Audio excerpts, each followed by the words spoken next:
mother handed me over to her lover to torture me, burning my body with cigarettes and hot spoons and pouring melted wax over my sensitive parts.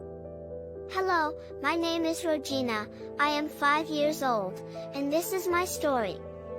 I live with my mother, Rasha, who is divorced from my father. My mother met a gang leader named Mizo, and he became her lover. His wife found out about his relationship with my mother. One day, Mizo's wife asked my mother to go to their house because they were having group sex. My mother agreed, then went and took me with her.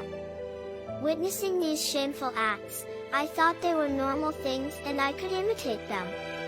When I went with my mother to our relatives, I would imitate their movements, which I saw at those parties.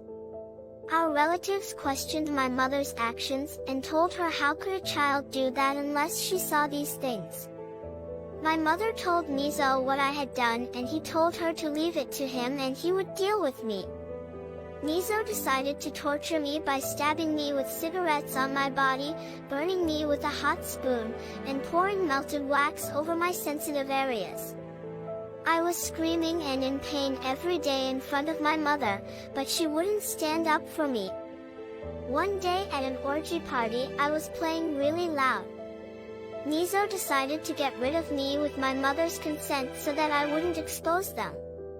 He tortured me as usual, then called on his assistants to put me in the trunk and leave me there.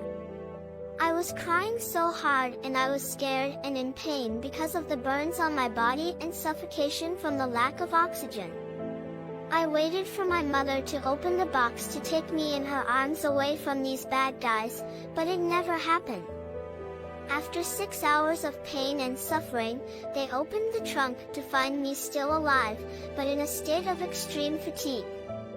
My mother was going about her day normally, as if I were not her child.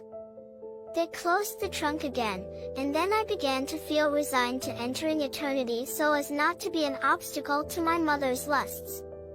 I cut my life short after they left me a day and a half in the trunk.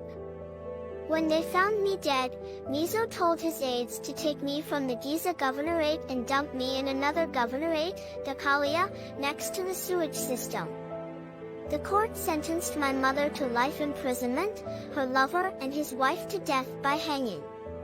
I am very happy with these provisions. My mother will live in prison for life thinking of her great sin against me. Mom, when we meet God, I will never forgive you.